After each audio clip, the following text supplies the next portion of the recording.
Hi YouTube. Today we're going to be looking at a Smith and Wesson revolver, and this is probably considered the biggest bully of them all.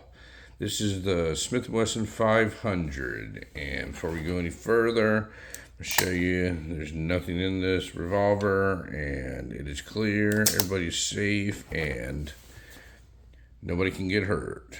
So this is a Smith and Wesson 500 Magnum.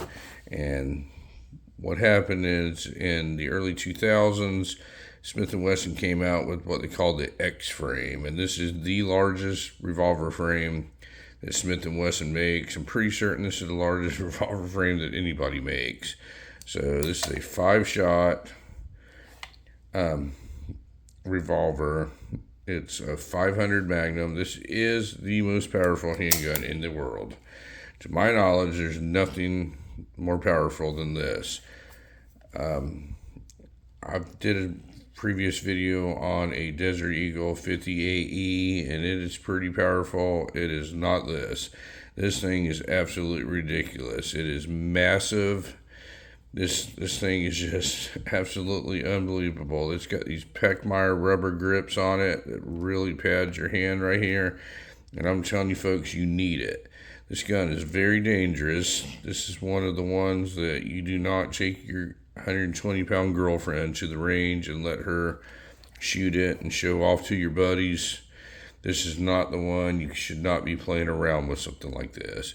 I'm going to show you some of the roll marks on it. It says Smith & Wesson 500 on one side. It just has a Smith & Wesson logo here. On the other side, it says Smith & Wesson 500, and it has all their little patent stuff and everything like that. And on this side, it just says Smith & Wesson. Now, this gun is really what they consider a 3-inch barrel, but it has this little compensator on it. It comes with a couple of these compensators, I think 2 of them. I've never changed this one out. I don't think it really makes any difference. It's supposed to be for different kinds of loads that you use in it, but this thing is a fire breather. This thing shoots a flame out of it. It looks like about 6 feet, and the people standing next to you absolutely notice it when you shoot this thing. But if you look at the size of this hole, it is absolutely massive. But so for a long time, the 44 Magnum in the Dirty Harry days was considered the most powerful handgun in the world. Well, they've started getting a little crazy with that when they came out with that Desert Eagle 50 caliber, and then they have the 460 Smith & Wesson. I can't remember all the different calibers, but this is the big boy. This is the one, and if you can see, it's a handful. There it is in one hand. This is not a single hand shot one, and this does have the horrid lock on it that everybody complains about, because this was a early 2000s edition, and that's when they did away with having the pre-lock guns and all that. They've never made one of these in the pre-lock stage, but there's nothing wrong with it. This thing's got an excellent trigger on it, believe it or not. It's this single action on this thing is absolutely scary light, and double action is just real smooth when it goes through. Now, it's a little bit heavier than some of the other Smith & Wesson revolvers that I've showed you, but it really needs to be, because you don't need this thing touching it and it going off. I mean, that's just not what you want to do with something like this. It has adjustable sights on it. I'll show you the sight picture. It's got a red ramp up front.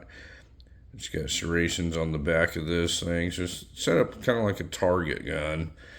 But I think this thing costs $3 to $5 a round to shoot it. So is it something that most folks can afford to take to the range and shoot all day long? But basically, this is one of the things that you own just to say you own it, just to say you have the most powerful handgun in the world. And there is no mistaking about it when you take this thing to the range that it's the most powerful handgun in the world. When you fire one shot out of it, everybody stops, turns around, and looks. If you're on an outdoor range and wants to know what you're shooting, they won't even let you take this thing into most indoor ranges because of the power that it has. it does mess things up. We were at an outdoor range one time, and we were shooting at metal targets, and I hit one a little weird right around where the bolt was, and actually bent the steel target and knocked it off of the actual mounting base. And this is the only handgun I've ever seen to do this. But yeah, this thing is nuts. But I just want to show y'all what a Smith and Wesson 500 looks like. There's nothing real special about it. It's just a very large X-frame revolver. Most people know the conventional N frames, K frames, and L frames. This is what they call the X frame, and this is the largest one that they have. I mean, this thing, it's really thick all the way around. This cylinder, it takes up my whole hand.